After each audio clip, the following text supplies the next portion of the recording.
Makan bubur sumsum jangan lupa gulanya. Assalamualaikum semuanya. Perkenalkan, saya Nirina Jelita Dewi dari kelompok 3 kelas B mata kuliah Sistem Politik Indonesia bersama rekan-rekan saya Kanza Anadia, Justin Mahadana, Almanur Syahbani, dan Raffi Raihan akan menyampaikan materi video yang berjudul Pemikiran Politik New Left. Si Wawa main ke pasar baru. Mahasiswa harus tahu gerakan kiri baru. Poin pertama yang akan kami sampaikan adalah asal-usul pemikiran New Left. Pemikiran New Left lahir tahun 1960-an di Amerika Serikat dan negara Eropa. Pemikiran ini adalah pemikiran yang berflot pada pergerakan kiri, yang juga berideologi seperti Marxisme, sosialisme demokrasi, ataupun komunisme. Lahir dari komunitas yang merasa teralienasi oleh kaum minoritas, pengikut ideologi New Left ini menginginkan perubahan dalam lingkup sosial dengan cara-cara yang radikal.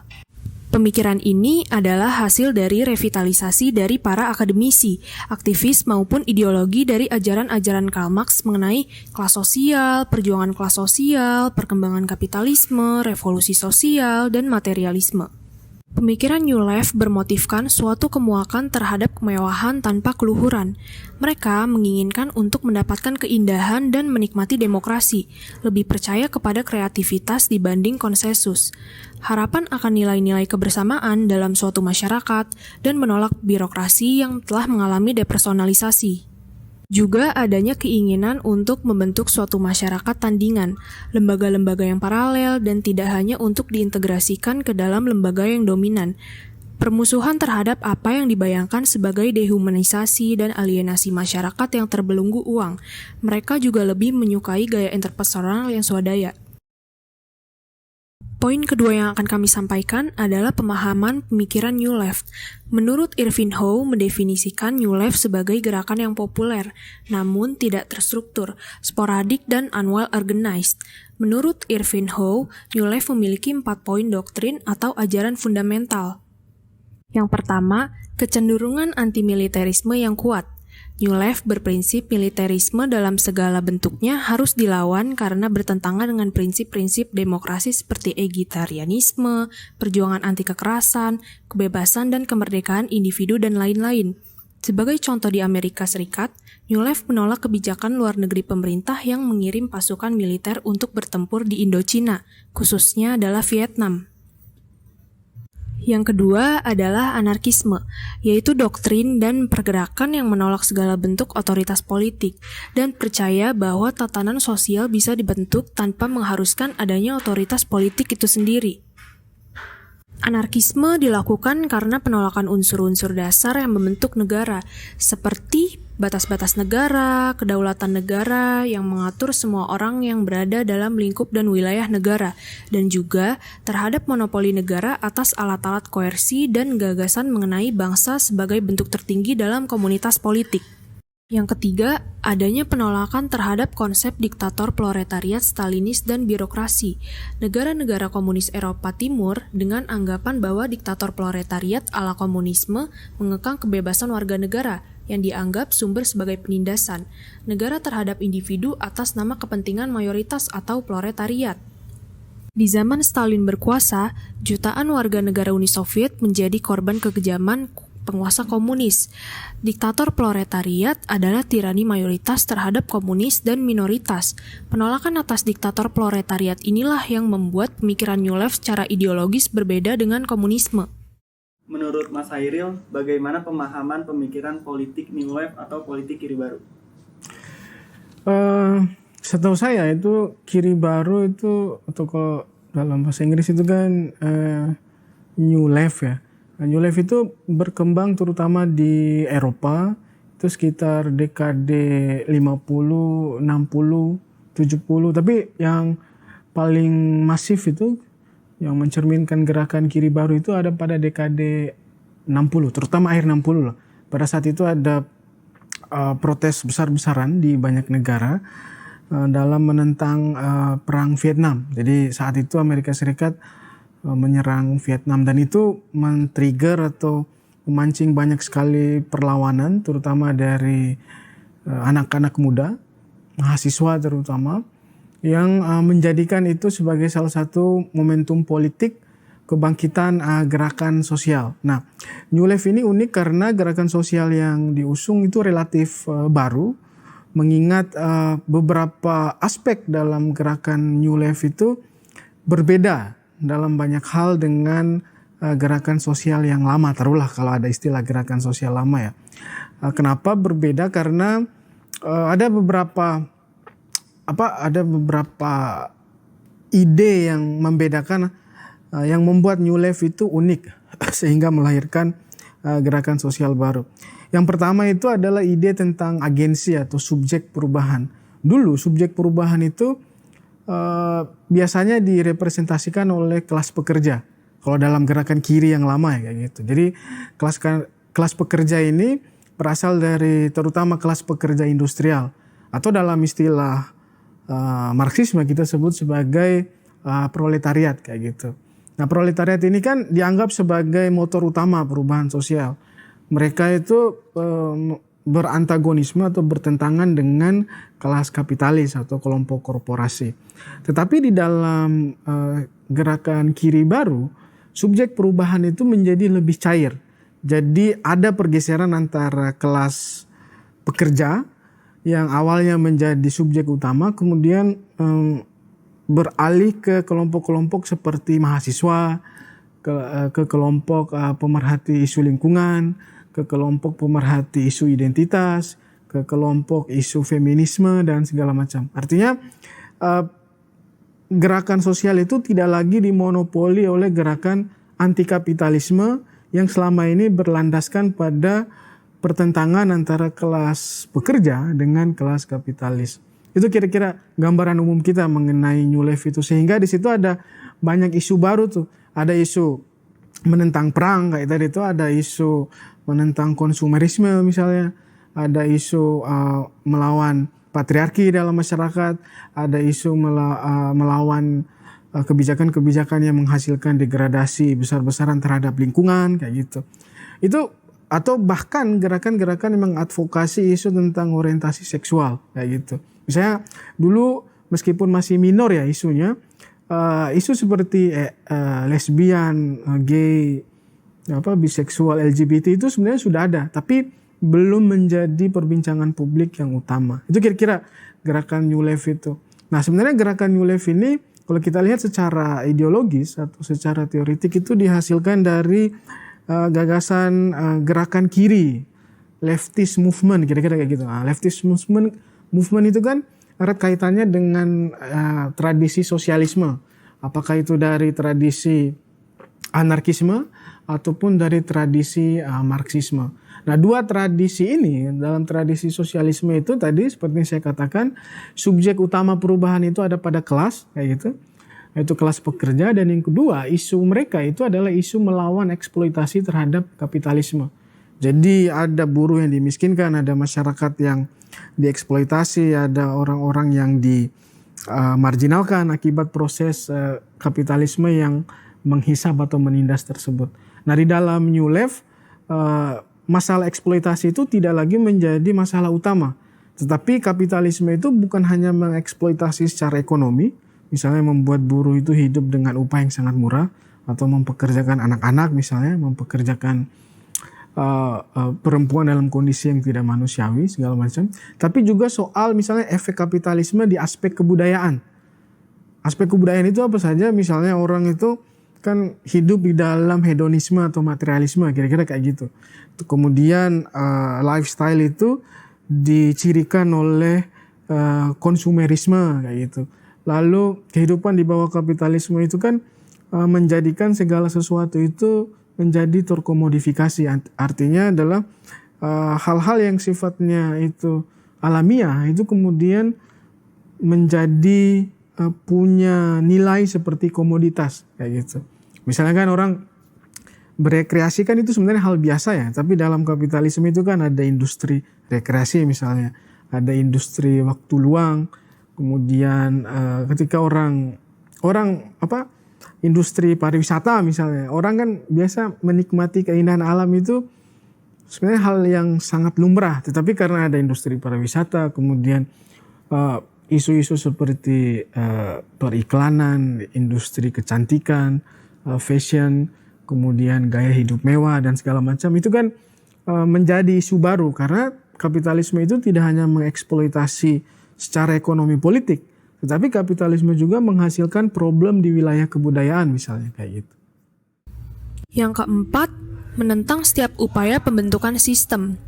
Sebuah sistem dalam pandangan New Left mematikan kebebasan, kreativitas, dan menghilangkan keunikan-keunikan yang ada pada setiap individu. New Left menolak teori sistem karena dianggap memberikan justifikasi akademis bagi struktur kekuasaan yang mapan dan menindas. Poin ketiga adalah tokoh gerakan New Left, yaitu Herbert Marcuse. Marcuse adalah intelektual yang memberi pengaruh besar terhadap gerakan New Left dan gerakan mahasiswa pada tahun 1960-an. Marcuse mengembangkan sebuah model teori sosial kritis, membuat sebuah teori tahap baru negara dan monopoli kapitalisme. Lalu poin yang keempat adalah ciri gerakan New Left. Yang pertama, tidak bergantung kepada negara dari sisi pendanaan. Yang kedua, bersifat oposan terhadap politik negara. Yang ketiga, fokus kepada isu-isu politik, misalnya lingkungan, kaum perempuan, dan minoritas seksual. Dan yang terakhir, memiliki bentuk yang terstruktur, baik terorganisir, seperti LSM, NGO, dan juga cair, seperti aksi protes. Lalu memasuki poin kelima, yaitu strategi pemikiran New Left.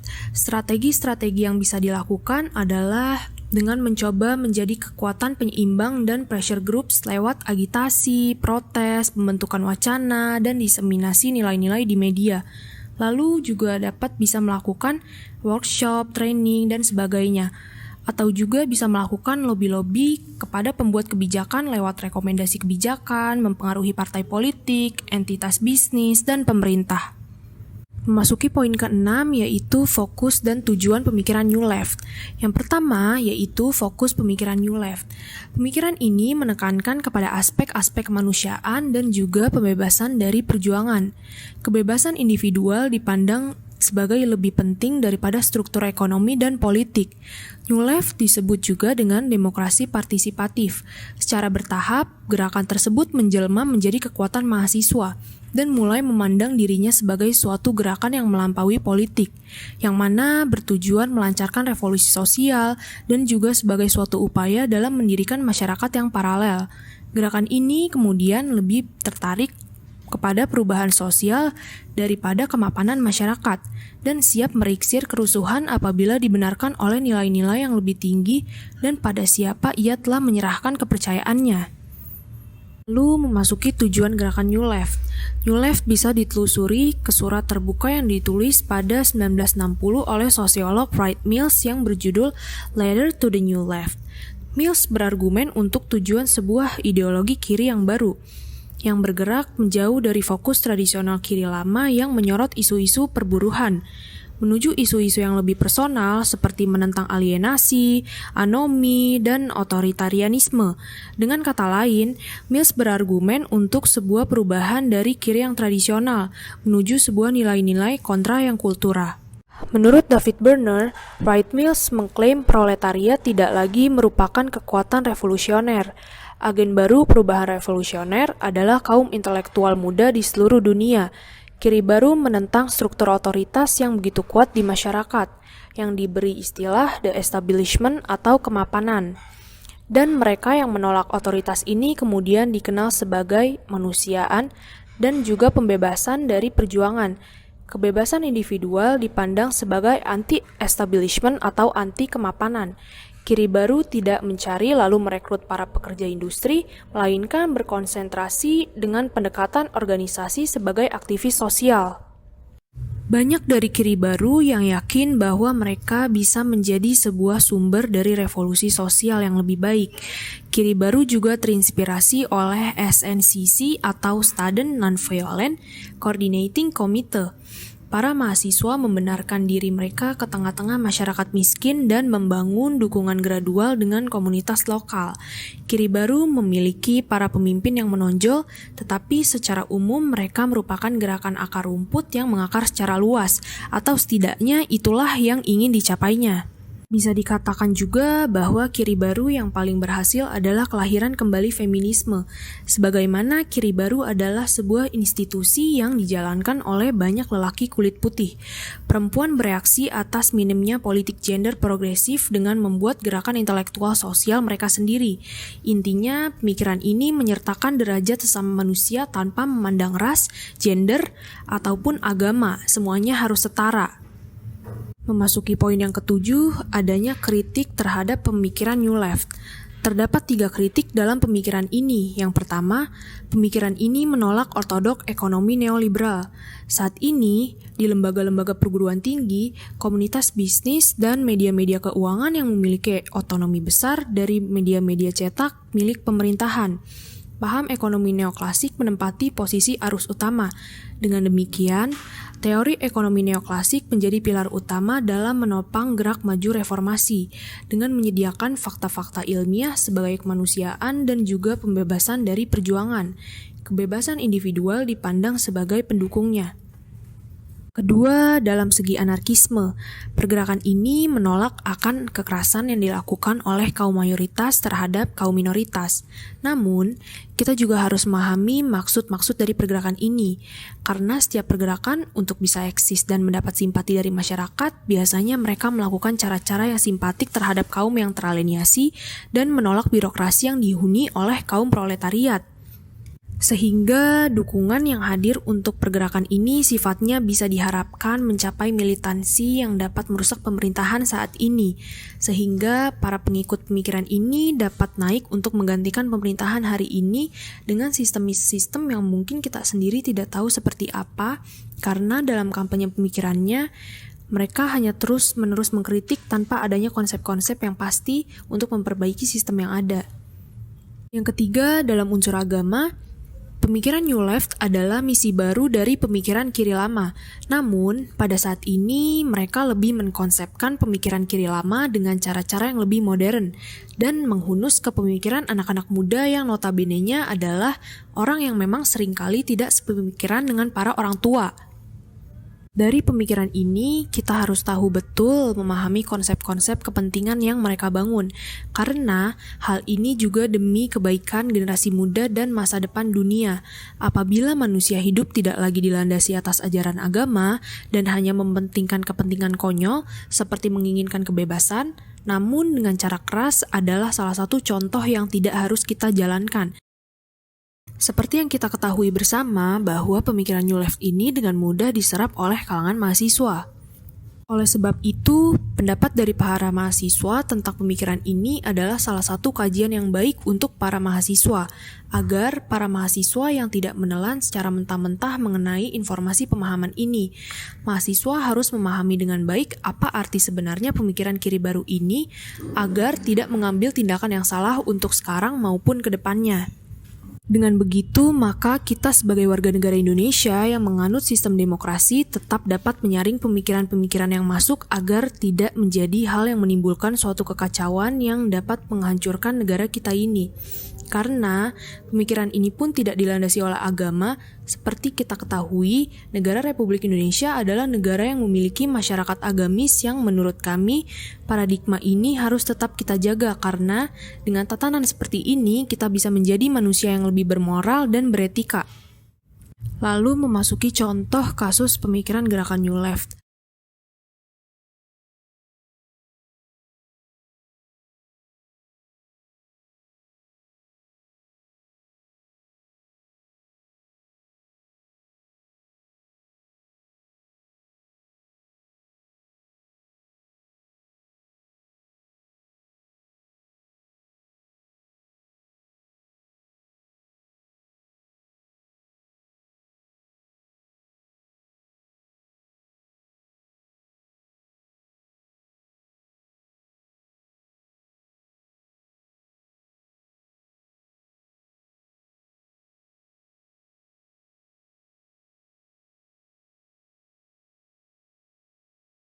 Hal ini ditandai dengan adanya aksi gerakan sosial Black Lives Matter yang memicu beragam respons.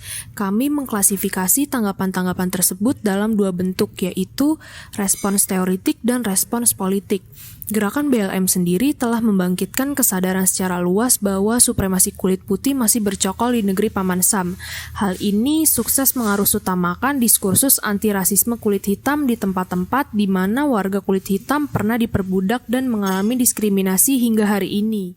Nah itu sebenarnya itu kompatibel ya atau bersesuaian dengan konsep gerakan kiri baru. Tadi saya sudah sebutkan bahwa gerakan kiri baru itu mengusung isu soal politik identitas.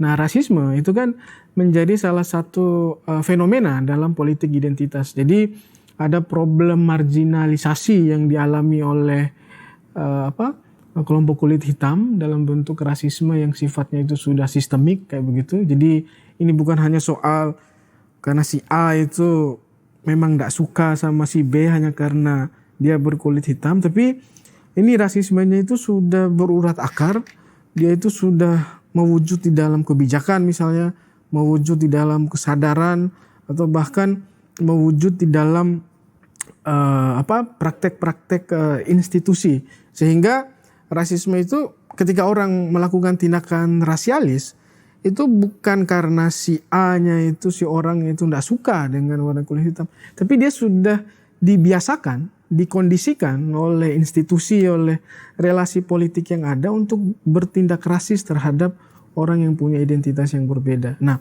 gerakan Black Lives Matter itu menjadi salah satu perwujudan gerakan kiri baru karena mereka berupaya mengakhiri atau melawan rasisme yang sudah sedemikian sistemik ya kalau di Amerika Serikat.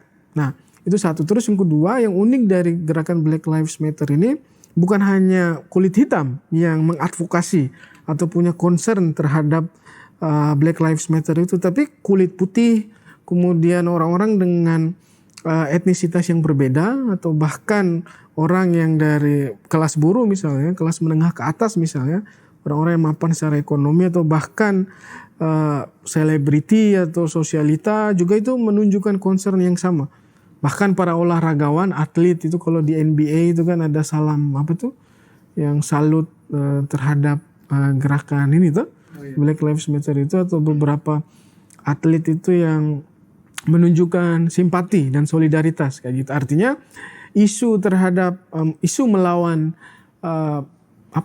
represi atas nama rasisme ini tidak lagi dilakukan oleh satu subjek kayak gitu. Jadi gerakan kiri baru itu kan prinsipnya adalah setiap subjek atau setiap kelompok dalam masyarakat, baik itu individu, baik itu kelas ekonomi, baik itu mereka yang berasal dari orientasi seksual yang berbeda atau mereka berasal dari masyarakat adat atau yang dari mahasiswa dan segala macam, itu ternyata bisa bersatu begitu, bisa menyuarakan keprihatinan yang sama kayak gitu, sehingga perubahan itu menjadi tanggung jawab kolektif, menjadi tanggung jawab banyak elemen masyarakat. Kalau dalam gerakan kiri lama, tanggung jawab perubahan kan ada pada kelas pekerja, ada pada kelas proletar. Kenapa? Karena kelas proletar ini adalah pihak yang paling dihisap, kelas yang paling dieksploitasi oleh kapitalisme. Nah sekarang kan kapitalisme itu melakukan eksploitasi sebenarnya kan bukan hanya kepada buruh, tetapi juga kepada masyarakat kayak gitu. Misalnya orang rela menghabiskan uang begitu banyak hanya untuk membeli barang yang sebenarnya itu tidak penting-penting amat kayak gitu, bukan kebutuhan. Atau kalau di YouTube itu kan orang suka pamer kayak segala macam. Itu kan sebenarnya tidak logis ya. Maksudnya itu tidak logis dalam arti orang kalau sebenarnya kan kita bisa hidup tanpa itu semua. Maksudnya tanpa yang mewah, yang super mahal. Kalau sudah punya mobil yang berfungsi dengan baik kayak gitu kan tidak ada alasan logis bagi kita untuk membeli mobil dengan harga puluhan miliar misalnya. Apalagi hanya untuk dipamerkan. Kira-kira kayak begitu. Jadi kapitalisme itu membuat orang itu akhirnya berpikir tidak rasional tuh. Jadi kita dibuat menghamba kepada materi. Kira-kira kayak gitu. Artinya kan itu juga masalah. Itu disebut dengan, kalau dalam gerakan kiri baru itu disebut dengan alienasi. alienasi masyarakat industrial kayak gitu. Kepekaan masyarakat dunia terhadap kasus rasisme pada orang kulit hitam yang ditandai dengan adanya kasus kekerasan yang berujung pembunuhan pada George Floyd di Amerika Serikat. Ditandai dengan adanya aksi protes bertagar Black Lives Matter, sikap rasis ini meningkatkan catatan kasus rasisme terhadap kelompok minoritas, khususnya di Amerika Serikat pada orang berkulit hitam. Suatu gerakan tersebut termasuk salah satu gerakan New Left yang ditandai dengan adanya penindasan terhadap kaum minoritas. Di samping itu, gerakan serupa yang melibatkan ribuan orang meluas ke Atlanta, Detroit, New York, Washington DC, dan kota-kota lain di Amerika Serikat. Al Jazeera mencatat, aksi protes ribuan orang berlangsung di 140 kota di Amerika Serikat untuk mencapai keadilan bagi orang berkulit hitam. Aksi memprotes rasialisme dan kematian Floyd selanjutnya melebar ke Kanada, Inggris, Jerman, Belanda, Spanyol, Italia, serta Belgia. Ribuan orang menggelar aksi yang sama di Brazil, Tunisia, Afrika Selatan, Australia, Jepang, Korea Selatan, Hong Kong, dan sejumlah negara lain. Kejadian tersebut semakin menguatkan gerakan sosial BLM untuk membela hak asasi manusia pada orang berkulit hitam. Isu-isu yang diangkat tersebut mengenai ketidakadilan rasial, kebrutalan polisi, reformasi peradilan pidana, imigrasi kulit hitam, ketidakadilan ekonomi, LGBTQ, ketidakadilan lingkungan, akses pendidikan berkualitas, hak suara, dan penindasan terhadap orang berkulit hitam. Sekira begini, banyak orang itu kalau bicara tentang gerakan itu suka terburu-buru tuh membuat kesimpulan. Misalnya yang paling gampang dalam keseharian kita, ngapain sih demo? Demo kan tidak ada gunanya kayak gitu. Padahal semua hal yang kita dapatkan dalam kehidupan kita itu adalah hasil demonstrasi. Contoh, itu 5 hari kerja itu sebenarnya hasil demonstrasi. Cuti melahirkan itu hasil demo. Gitu. Libur nasional itu sebenarnya hasil demo. THR itu hasil demo. Kerja 8 jam sehari itu hasil demo. Maksudnya kita kan menerima itu, kita take it for granted ya. Kita anggap itu tidak penting, padahal apa yang kita alami dalam kehidupan kita itu sebenarnya hasil perlawanan. Itu tidak diberikan langsung oleh pemerintah yang baik hati, misalnya, oh iya ini kalian kerja saja 8 jam. Dulu itu kan orang kerja 12 jam, 14 jam. Dulu kerjanya bahkan bisa sampai Sabtu, Minggu kayak gitu. Bahkan dulu tidak ada cuti melahirkan kayak gitu. Maksudnya ada banyak hal yang kita peroleh itu dari hasil resistensi demonstrasi. Bahkan di Indonesia misalnya, kalau tidak ada mahasiswa yang demo kan kita tidak bisa menikmati demokrasi, kebebasan segala macam. Jadi apakah ada hasil Black Lives Matter? Tentu saja ada. Gitu. Tapi kalau berharap bahwa dengan gerakan Black Lives Matter itu rasisme langsung hilang seketika atau simsalabim, ya tidak mungkin juga. Itu kan pertanyaan anak-anak tuh kayak gitu. Jadi kita hanya bisa menilai keberhasilan Black Lives Matter itu secara gradual kayak gitu. Pertama soal ada banyak hal yang dihasilkan. Ada beberapa dampak yang dihasilkan oleh gerakan Black Lives Matter. Paling pertama tentu saja kesadaran anti rasisme yang menguat ya. Kalau kita lihat di media sosial kan sering trending tuh. Itu kan salah satu indikator tuh bahwa gerakan Black Lives Matter itu diterima dengan baik. Kemudian semakin banyak orang yang membicarakan itu dan menunjukkan solidaritas. Artinya gerakan itu berhasil dalam memobilisasi opini publik untuk melawan rasisme misalnya satu. Terus yang kedua, saya kira kalau di Amerika Serikat dengan gerakan Black Lives Matter itu ada beberapa oknum polisi kira-kira itu institusi kepolisian yang dipaksa untuk mereformasi dirinya. Bahkan para pelaku kekerasan terhadap kulit korban itu kan langsung dihukum tuh. Langsung diadili. Dulu sebelum ada gerakan Black Lives Matter itu kan dibiarkan bebas begitu saja. Maksudnya tidak ada sanksi hukum yang dipercepat. Tapi karena ada tekanan publik dalam gerakan BLM itu, para pelaku tindakan rasisme maupun institusi yang membiarkan itu sekarang kan tidak bisa lagi secara leluasa lari dari masalah yang mereka timbulkan. Artinya gerakan BLM itu punya dampak cukup signifikan saya kira. Dan yang terakhir tentu saja itu akan jadi pesan ya bahwa isu-isu tentang ketidakadilan sosial itu masih akan direspon oleh masyarakat kayak gitu. Maksudnya kelompok gerakan sosial itu ternyata masih ada, masih aktif. Misalnya dalam bentuk rasisme. Dulu kan gerakan sosial itu lebih banyak menyoroti soal gerakan anti pemiskinan, misalnya gerakan anti hutang dunia ketiga, gerakan anti globalisasi atau gerakan anti kapitalisme.